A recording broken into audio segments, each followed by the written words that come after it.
Delighted to have back with us today Michael Craven and his book, which is now being released again because it's so popular, Uncompromised Faith, Overcoming Our Culturalized Christianity. And Michael, what a joy to have you. Where are we Skyping you in from? From Dallas. Dallas. Nice to have you. This is great. Why do you think your book's taken off so well? Obviously, you're hitting a nerve. Well, I think what's been interesting to me is I think the changing conditions in our culture have only rendered what I said several years ago even more relevant today. And I think people are awakening to what is becoming increasingly obvious about the shift in culture, shift in worldview, in terms of dominant worldviews. And especially within the church, people are trying to understand just exactly what is taking place, how did we get here? And I think I, very humbly try to answer those questions. Well, let me ask you about the term culturalized Christianity. I think I get it, but from your perspective.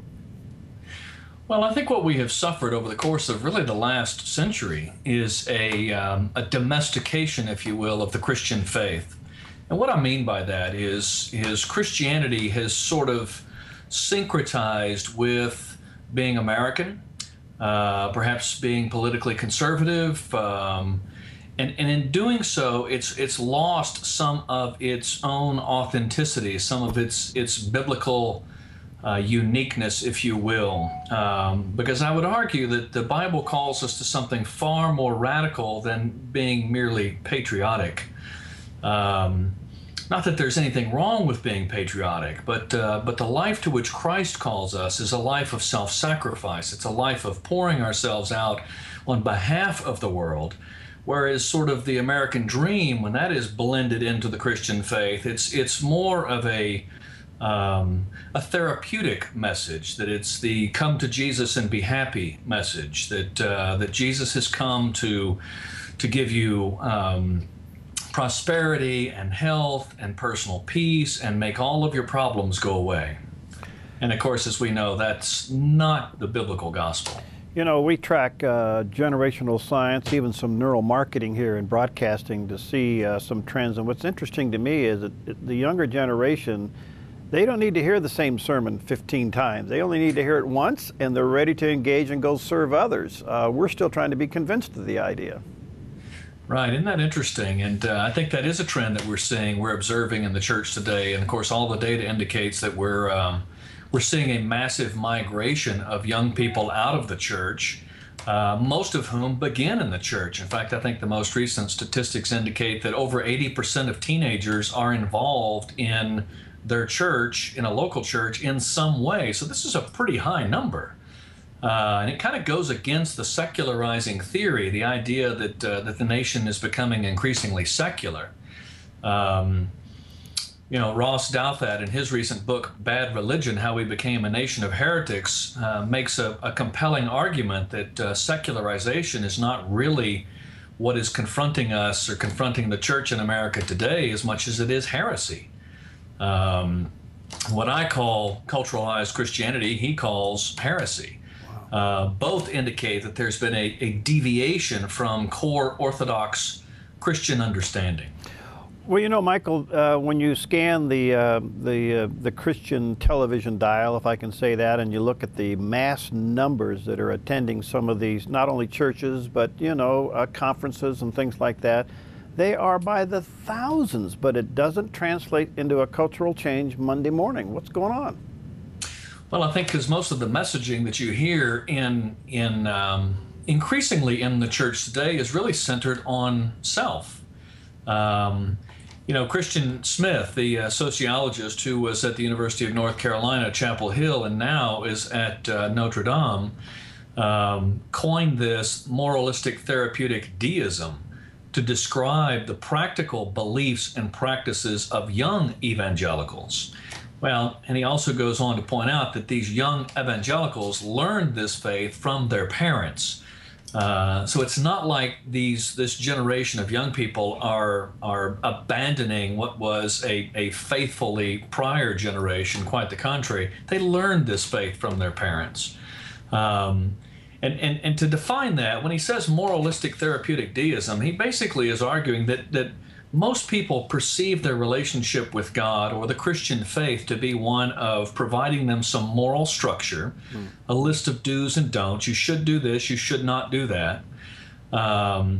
The therapeutic portion, of course, is when you have trouble in this life, that God is there to deliver you from that trouble, to provide you relief or even escape from that trouble. And finally, the deistic aspect is that God is not really very involved in the day-to-day affairs of men, but in fact remains a somewhat distant, uninvolved, no longer sovereign being involved in the affairs of this world, but they're available to you if you need him. And I would argue this is a common conception of within American evangelicalism. And it drives much of the consumeristic approach that we find in our churches. We're selling religious goods and services, or providing religious goods and services to would-be religious consumers, and that's how most churches seem to be structuring their messaging, their programming, their facilities, just about everything that they do, and it's by default reshaped their mission, if you will. Have we lost our fear of God? In other words, I know we love him and respect him to a point, I guess. Maybe we need to bring back holiness a little bit more, but it seems like we don't fear doing wrong. We just feel like being fixed and going on, you know? Yeah, I think there's some truth to that. I think there's a confusion with the whole concept of God's forgiveness. We sort of treat it as though he overlooks or ignores or forgets our sin, not remembering that he did none of those things. In fact, our sin bore a very, very heavy price in the death of his son. And so God does not treat sin lightly, whereas I think we have begun to treat sin lightly, in part, as you suggest, because we have a diminished fear of the Lord. Have we swung too far with this message of what is in it for me at the cost of trying to escape what the Bible is very clear in some of the lifestyles of the culture, that we're afraid of being negative? You know, like we don't want to say homosexual marriages is wrong, so we just avoid it. Yeah. Yeah, we either avoid it as a matter of capitulation and compromise, or we assume an overly judgmental posture where we're wagging our finger at the culture. And what is missing in either one of these postures is a church that looks at the world in the way that Jesus looked at the world. When he looked upon the city of Jerusalem with tears in his eyes, he wept for the people. You don't see that in too many of our churches today, where we look upon the world, the homosexual, the lost, the broken, the drug addict, those that are suffering and struggling, or perhaps live lifestyles that we don't, quote unquote, approve of. We tend more to look down with condemnation and judgment rather than with tears in our eyes that lead us to a compassionate response to share the love of Christ with all people, regardless of their lifestyle. There's a struggle between compassion and condoning. I think that we haven't come up with a Christian solution to homosexuality. We haven't figured out a way to love them. We haven't figured out a way to really reach out and help them through their struggles, so it's easier to condemn them. Yeah, I think it is, and as what the research indicates is unfortunately the church is known in large part today by what it is against, rather than what it is for. And if you think about some of the our own internal dialogue, we're speaking in the same way that the Pharisees were speaking about Jesus, who was hanging out with all the wrong people, when these are the very people to whom Jesus sends us. I would argue that one of the reasons we're reluctant or perhaps fearful to engage the world outside the church is because we're not theologically confident to do so. We're afraid we're going to catch what they have, if you will, rather than realizing we've been rendered immune. We've been made alive in Christ, and we've been sent out among dead things, dead people, to share the love and life of Jesus Christ. Let's get into the political realm of things. I know this is a delicate area, but it seems like, to a certain extent, Christianity has been politicized, and we have fallen into that trap in some ways, and it is dividing people. I mean, I've never seen the polarization within the church politically as much as I've seen it today.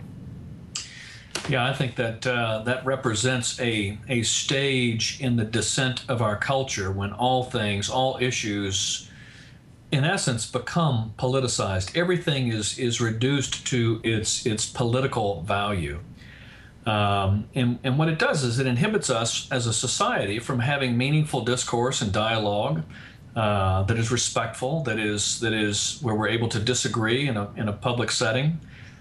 Instead, everything becomes very emotional. Everything is regarded as a political posture. We can't see any good in any other side.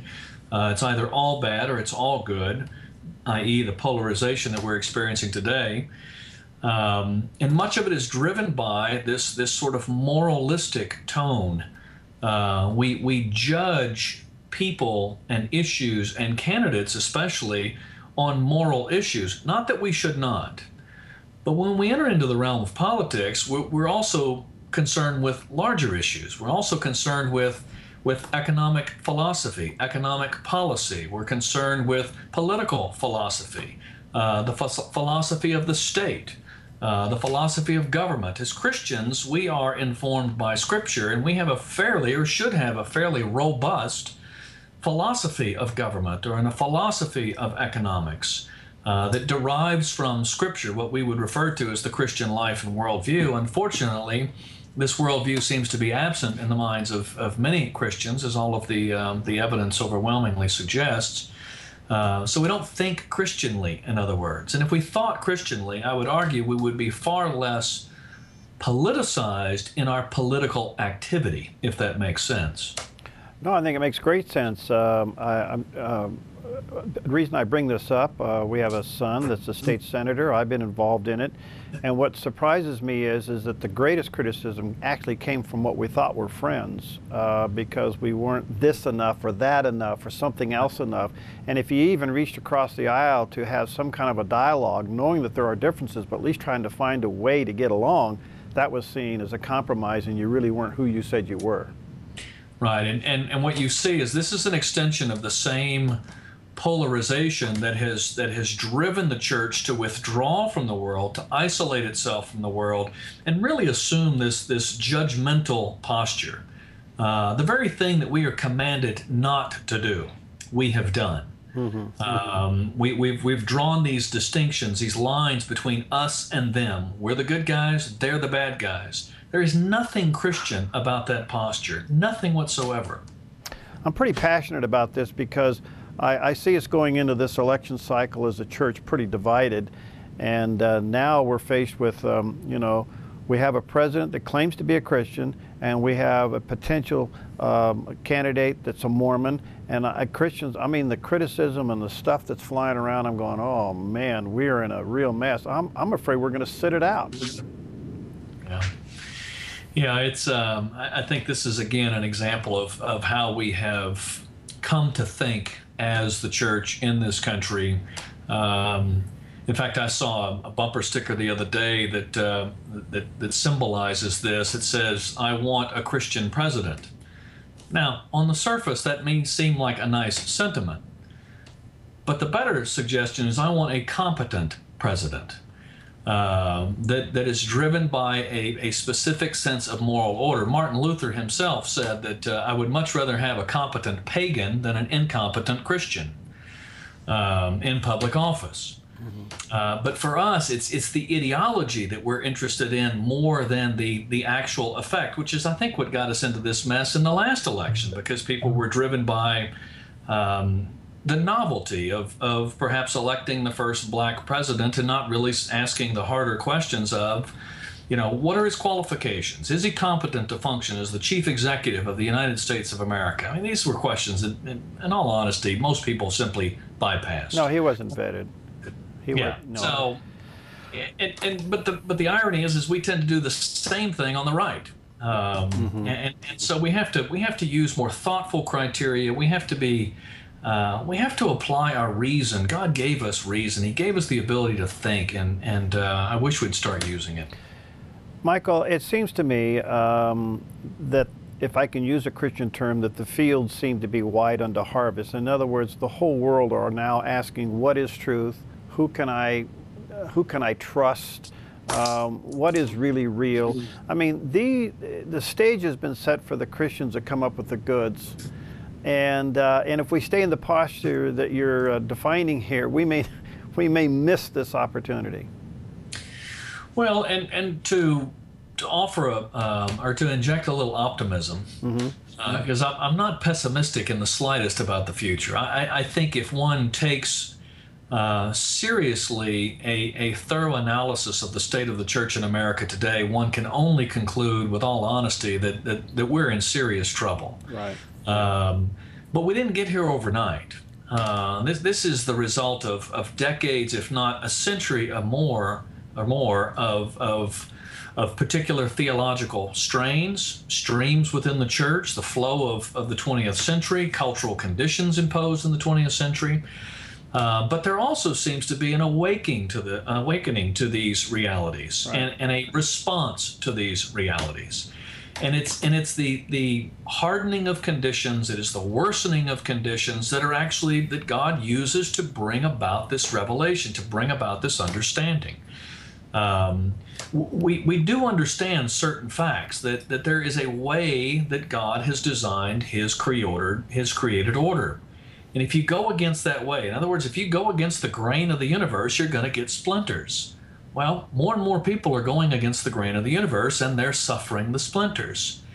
Herein lies a tremendous opportunity for the church to resume a posture it once held, and that was being the interpreter of reality for the world, of pointing the world toward the truth. Right. And this truth was not simply some eternal post-life truth, but it was the truth that extended to every aspect of this life, that there is a way that God has made the family. He's made us to work. He's made us to share our possessions. He's created certain concepts of liberty and government and limitations upon government. We've been given all these things, and these things shape the Western world. We've simply drifted from them. So as we drift from them, conditions will only worsen. The culture will only continue to decline. But herein lies the very backdrop in which the church can display the truth in much brighter form. The other thing that we're battling is that there is a strong feeling that the mess that we're in is pretty much God-sponsored. In other words, this is end times. Why bother to fix it? Jesus is coming Friday at 4 o'clock, and we're out of here. How do you handle that one? Well, one, it's very representative of a narrow and very American-centered view. Because while things are occurring that may not be representative of going in the right direction culturally, socially, morally in the United States, there's also many positive things happening worldwide, such as the growth of God's church, right, which continues to grow. It is expanding at an unprecedented rate in Africa, in Asia, and China. Right. Right. Just since 1970, to give you some perspective, there's been an 80% reduction in worldwide poverty since 1970. Why? Because of the expansion of the free market into China. More than 600 million Chinese have been lifted out of poverty.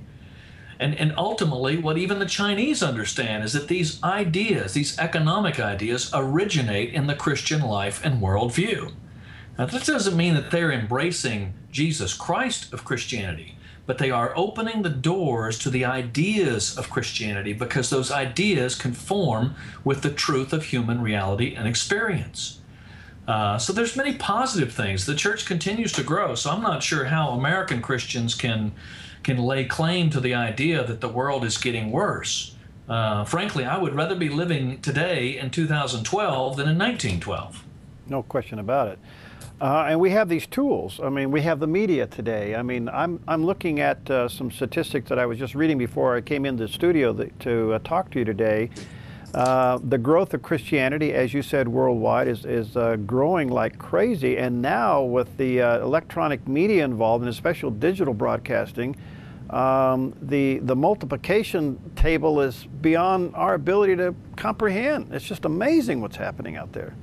That's right. There is a truth that has remained for the last 2,000 years, and that is the fastest growing religion in the world is not Islam, it's Christianity. Right. It is the only religion that has penetrated all 220 countries in the world. No other has. It is the largest religion in the world, and it continues to remain the largest religion in the world. And again, it continues to grow at a rate unparalleled by any other. Do you think a revival is coming to America? I mean, if we look, and I say that, I probably shouldn't have used the word revival because that has been so misused. But if you go back and look in the Old Testament, when God's people began to turn from their ways and back to God, He healed the land. And are we there? You know, obviously I don't know that, and nobody can. I do see some signs that that I think are encouraging. I think there is at least the preservation and preparation of what may be a remnant. It may be the seeds of renewal in the church in America. I think there is a growing and renewed interest in moving out of sort of this present atheological state. I think this is one of the great problems in the church today is most Christians are largely atheological, meaning they really don't possess a coherent biblical theology. They have a little bit of this, a little bit of that, and they've sort of put this together buffet style to suit their own personal preferences, but it has no foundations in historic orthodoxy. Mm-hmm.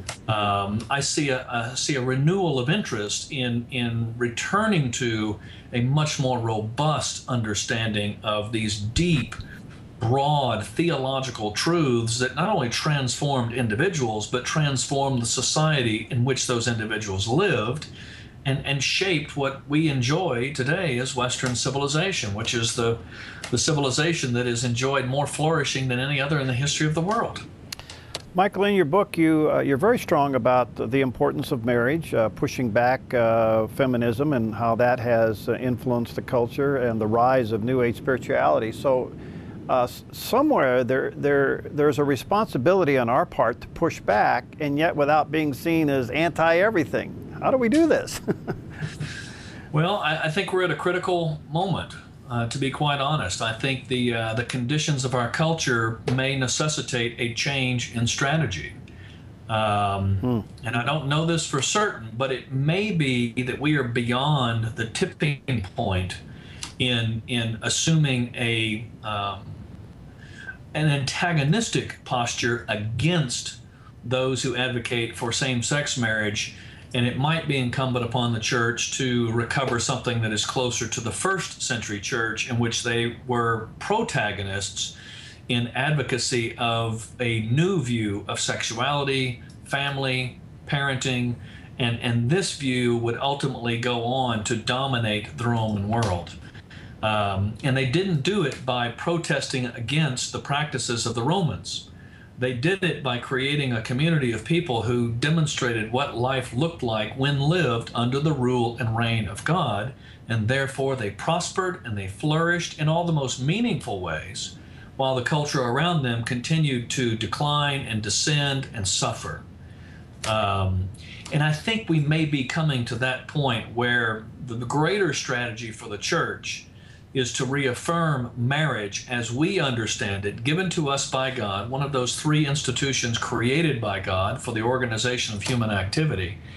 And we return to a much more faithful commitment to God's view of marriage within the church first, and show the world something that they are losing. Boy, that is beautifully said. It also underscores something I've been advocating. I think it's time for church to take back sex education and gender identity. I mean, why not teach it? Why are we giving it to the school to teach? Why don't we teach it?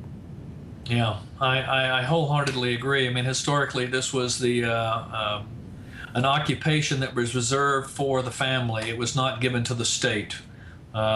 Beginning in the 1960s, it was transferred to the state, and most Christians just sort of stood idly by as that transfer of authority took place.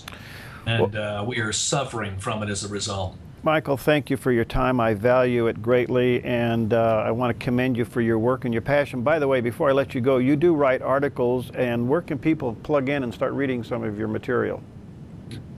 They can visit my website at battlefortruth.org. Okay. And that's BATTLEFORTRUTH.org. And they can sign up to receive my commentaries. I'm taking a little sabbatical right now, but plan to resume after the summer. Okay. Thank you, my friend. Thank you for your passion and your work. It's called Uncompromised Faith, Overcoming Our Culturalized Christianity. There's a picture of it there on the screen, put out by Nav Press. Check it out at Evangel or Barnes & Noble or Amazon.com. Thank you, Michael. God bless you, my friend. Thank you. I appreciate it.